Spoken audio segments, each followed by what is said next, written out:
Yeah, it's tough, isn't it, when our heroes, when the people that we believe in and count on and think should know better, when they disappoint us.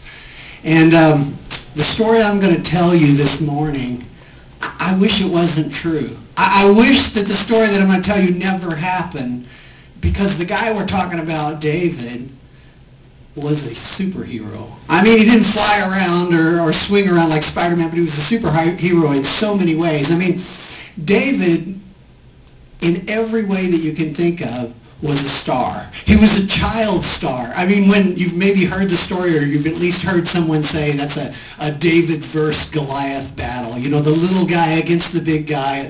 And in the story, and it's a true story, David was just a small teenager, and there was this giant named Goliath, and he was threatening the Israelites, and he would come out every day on the hill above the country and say, you know, just one man. If one man would come out here and fight me, we could settle this whole thing right now. And everyone was scared to death of Goliath. And one day David showed up to bring his brothers some supplies, and he said something that must have sounded incredibly stupid. He said, why isn't anybody fighting this guy? And so I think they kind of had the reaction like, well, you go do it, genius. And he said, I will. And so you may know the end of the story. He actually defeated the giant as just a young child. So he was this child star. The Bible also tells if things weren't great enough for David, he was extremely handsome, and the ladies dug him. So he was like a model, you know, if it wasn't good enough that he's this child star. And he was a rock star of his time, because what it says in the scriptures is that he could play the harp better than anyone, which was a big deal. There weren't guitars or anything. It was like playing the harp was it. And so he could play the harp better than anyone. And in fact, he was so good at it, the king actually hired him to just play for him. So he was like on command performance with the king. And so he was like a rock star in his time also. And he was so popular, in fact, that when he would go places with the king, people actually paid more attention to him than the king. And you can imagine that didn't go so well. So he became a fugitive, because the king decided this guy that I let into my life because he's so good on the harp, because he defeated the giant, he's become a liability, because he's so popular that everyone's going to forget about me and just love David. In fact, women made up songs about David.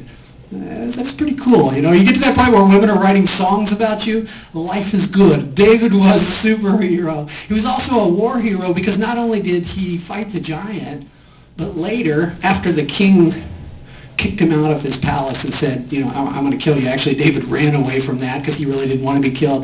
It said that people just kind of flocked to him. David was a natural leader, and the story goes on that people that had like bad debts or a bad attitude or a bad reputation kind of flocked to David. And David took this kind of this ragtag band of guys, and he made this amazing fighting force. And this force of 400 guys became such a force in the area that they just couldn't be dealt with. So he was a leader, and people flocked to him. And I always loved that story, because that was one when we were starting Action Church. I was like, you know what? I want to be the church where people with bad reputations and bad credit and bad attitudes come. This is church, you know, everybody's welcome, but this is a church for you if that's you. And I love that, because he took those guys that nobody else wanted, and they became a force. And the story goes on. The great thing about David is not only was he a leader, but he also had a great sense of humor, and he was honorable. There's a story about the king one day went into a cave because they didn't take porta potties with them. That's the best you could do. The Bible says that he went into the cave to relieve himself, and David hid in the cave. And I just think it's such a funny story, because he had the opportunity to kill the king, because you're not exactly prepared for battle, you know, when you're taking care of business. So he had this opportunity to kill the king, but instead it says that he just cut off part of his robe, and he went out of that cave, which I'm sure he was glad to get out of there, and he held up the robe up on a hill and said, look, I could have killed you. I had you in my power, and I didn't do that, and I was honorable. And so the king left him alone for a while.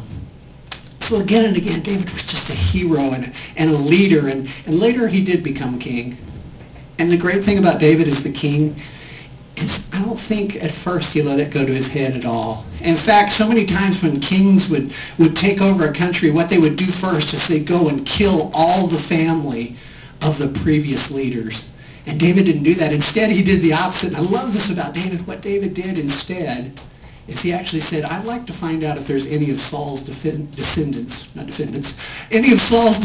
left, because I want to show kindness to them.